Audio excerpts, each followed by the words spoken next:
सबसे पहले तो मेरा और आपका जब अकीदा इस बात पे पुख्ता और मजबूत हो जाए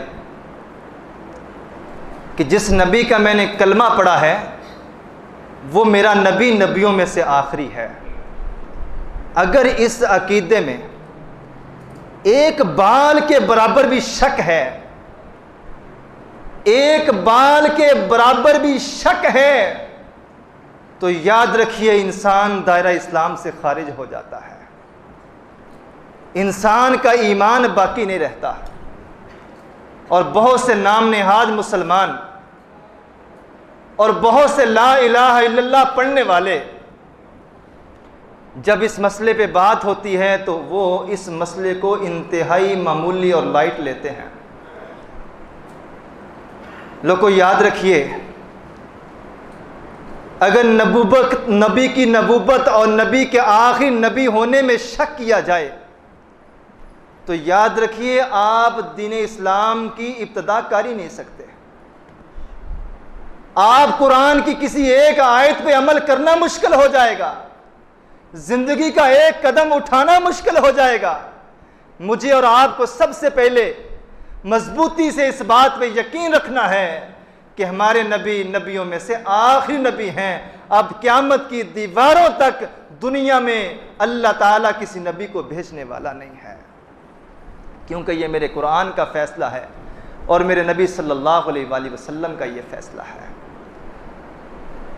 अब मेरे और आपके लिए जब हमें इस बात का इल्म हो गया अकीदा ख़त्म नबूवत है क्या चीज़, इसका माना क्या है, इसका मफ़हूम क्या है, तो सबसे बड़ा मेरे ऊपर आपके ऊपर सवाल और जिम्मेदारी ये आयद होती है कि मैंने और आपने इस अकीदे की हिफाजत कैसे करनी है। मेरे और आपके करने का काम क्या है, मैं इस अकीदे पे पहरेदारी कैसे कर सकता हूं।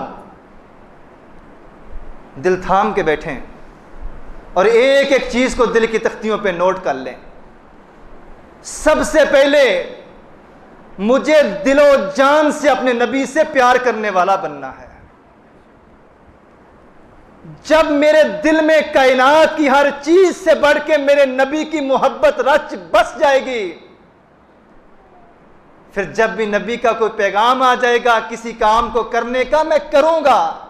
जब भी नबी के किसी पैगाम से मुझे पता चलेगा रुक जा, मैं रुकूंगा, क्योंकि मेरे नबी ने फरमाया था लोगों तुम उस वक्त तक मुसलमान हो ही नहीं सकते जब तक मैं मोहम्मद तुम्हें तुम्हारी जानों से बढ़कर, तुम्हारी औलादों से बढ़कर, तुम्हारे माँ बाप से बढ़कर, तुम्हारे घर-बार से बढ़कर और इस कायनात की हर चीज से बढ़कर जो तुम्हें प्यारी है, मैं मोहम्मद तुम्हें प्यारा और महबूब ना हो जाऊं, तुम मुझसे मोहब्बत करने वाले ना बन जाओ, उस वक्त तक अल्लाह के दरबार में, अल्लाह के कागजों में मुझ मोहम्मद के नजदीक भी तुम मुसलमान और मोमिन हो ही नहीं सकते।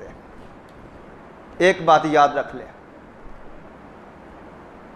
नबी की मोहब्बत के मुकाबले में दुनिया की कोई चीज भी अगर मुझे दीन इस्लाम के किसी अमल से रोकती है, मेरे कदमों को पीछे खींचती है, मुझे अपने ईमान का जायजा लेना है। मुझे अपने ईमान का जायजा लेना है, क्योंकि मैंने कहा है मुहम्मदुर रसूलुल्लाह। जब मैंने अपने नबी पे कलमा पढ़ के ईमान ले आया हूं तो फिर इस बात का तकाजा ये मेरा ईमान करता है कि नबी का नाम आए तो मुझे झूम जाना है और नबी का कोई हुक्म आए तो मैंने अपने सर को झुका देना है। नंबर 2, ये मोहब्बत मेरे दिल में कब पैदा होगी? जब मैं सही मानों में अपने नबी की पहचान कर लूंगा। नबी की पहचान जब मुझे सही मानों में हो जाएगी तो लोगों मेरे दिल में इस कायनात की हर चीज से बढ़कर मेरे नबी का मुकाम और मर्तबा होगा। मैंने अर्ज किया कि कायनात की हर चीज अपने नबी को पहचानती है। रसूलुल्लाह का विसाल हुआ, वफात हुई, इस दुनिया से रुखसत हुए। सहाबा कहते हैं कि मेरे नबी का एक खच्चर था, जब अल्लाह के रसूल दुनिया से रुखसत हुए तो ये बेजुबान बेअकल जानवर मदीने की गलियों में मोहम्मदुर रसूलुल्लाह की खुशबू सूंघता फिर रहा है। इस खच्चर को रसूलुल्लाह का चेहरा नजर नहीं आता। ये खच्चर रसूलुल्लाह की कमी को महसूस कर रहा है और नबी का गम, नबी की जुदाई इस खच्चर से बर्दाश्त ना हुई और तीसरे दिन रसूलुल्लाह की दहलीज पे सर रख के इस दुनिया से रुखसत हो जाता है। ये खच्चर नबी के गम में मर जाता है क्योंकि इसे पता था मोहम्मदुर रसूलुल्लाह अल्लाह के आखिरी रसूल हैं। फरमाया मेरे सहाबा, इन्नी लारिफु हाजरुन फी मक्का, लोगो मैं मक्के के अंदर उस पत्थर को जानता हूं। अभी अल्लाह ने मुझे नबूवत अता नहीं थी फरमाई, मेरी नबूवत वाली उम्र 40 साल नहीं थी हुई, अभी मुझ पे वही नाजल नहीं हुई थी। मक्के के अंदर जब भी मैं उस गली से उस पत्थर के पास से गुजरता, वो पत्थर मुझे कहा करता अस्सलामु अलैका या रसूलल्लाह। पत्थर को भी पहचान है रसूलुल्लाह की। वो अबू जहल मक्कार लईन, नबी का दुश्मन, इस्लाम का दुश्मन, जब एक दिन मेरे नबी के पास आता है, अपने हाथ में कुछ कंकर लेके पीछे छुपाए हुए हैं और आके क्या कहता है, ए मोहम्मद बिन अब्दुल्ला, अगर आप मुझे बता दें मेरे हाथ के अंदर क्या है, मैं आप पे ईमान ले आऊंगा।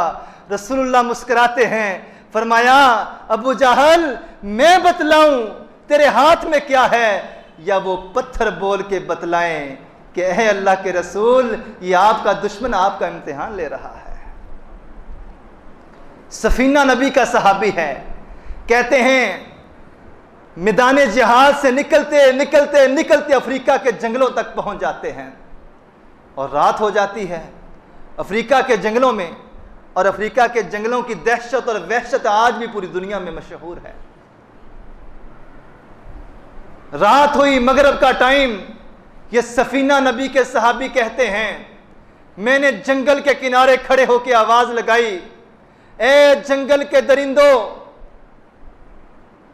अना गुलाम रसूलुल्लाही, मैं मोहम्मद रसूलुल्लाह का गुलाम हूं और इस रात हमने जंगल के अंदर पड़ाव करना है, लिहाजा तुम इस जंगल को खाली कर दो। सफीना कहते हैं, तारीखदान लिखते हैं कि थोड़ी देर के बाद जंगल के दरिंदे अपने मुंहों के अंदर अपने बच्चों को उठाए हुए हैं और जंगल से बाहर जा रहे हैं। जंगल के दरिंदों को भी पता है मोहम्मदुर रसूलुल्लाह कौन है। उन्होंने अल्लाह के रसूल को देखा नहीं है। कहां मक्का, कहां मदीना, कहां अफ्रीका के जंगल हैं। और ये सफीना रजी अल्लाह तआला अन्हु वहां पे आवाज लगाते हैं, ये जंगल में रहने वाले दरिंदे भी जानते हैं मोहम्मदुर रसूलुल्लाह सल्लल्लाहु अलैहि वसल्लम अल्लाह के रसूल हैं और नबियों में से आखिरी नबी है। इस कायनात की हर चीज जानती है मोहम्मदुर रसूलुल्लाह को।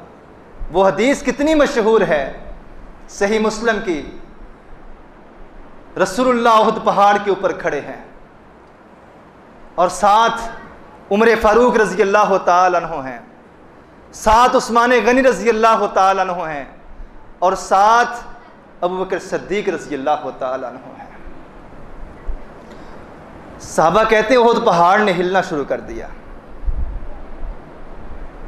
जब उहद ने हिलना शुरू किया तो मेरे नबी ने एक आवाज लगाई, उस्बुत या उहद फ़इन्ना अलैका नबियुन व सिद्दीकुन व शहीदान।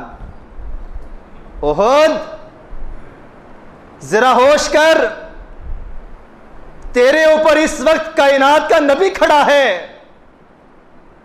तेरे ऊपर इस वक्त नबी का सहाबी अबू बकर सिद्दीक खड़ा है, वह शहीदान, और तेरे ऊपर दो शहीद यानी कि उमर और उस्मान खड़े हैं रजी अल्लाह अन्हुमा। सहाबा कहते हैं उहद उसी जगह खड़ा हो गया।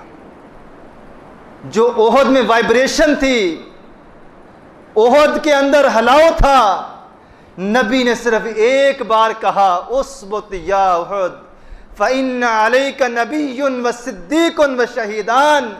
ओहद रुक जा, क्यों हिल रहा है, ठहर जा, तेरे ऊपर इस वक्त अल्लाह का नबी खड़ा है, शहीद दो खड़े हैं, सिद्दीक खड़ा है।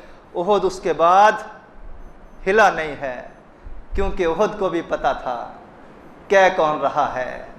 ओहद को भी पता था अगर अब हिलूंगा, कायनात के नबी के हुक्म की नाफरमानी करूंगा तो अल्लाह मुझे तहस नहस करके रख देगा। हदीस तो इतनी सी है, लेकिन मेरे और आपके लिए इसमें बड़ा लम्हा फिक्रिया है। लोगों, ओहद किसी मदरसे से फारिग नहीं था, ये ओहद पहाड़ के पास किसी स्कूल, कॉलेज या यूनिवर्सिटी की डिग्री नहीं थी। ये बेजान पत्थर, इसको भी इस बात का इल्म है कि कायनात के नबी की बात ना मानने का नतीजा क्या हो सकता है। मेरे नबी ने ओहद को एक बार कहा, ओहद ठहर जा, रुक जा, संभल जा। ओहद उसके बाद नहीं हिला। मेरा ईमान भी है, मेरा अकीदा भी है, मेरी अकीदत भी है। अब ओहद क़यामत की दीवारों तक कभी नहीं हिलेगा, क्योंकि इसे नबी ने रुकने का कहा, यह रुक गया। ओहद को अब क़यामत का ज़ल्ज़ला ही हिला सकता है, अल्लाह का हुक्म ही हिला सकता है। मेरे नबी ने एक बार कहा, ओहद रुक जा, ओहद रुक गया। ओहद उसके बाद ना उस वक्त हिला, ना पिछले 1450 साल से हिला है। और मेरा ईमान है अब क़यामत से पहले ओहद नहीं हिलेगा।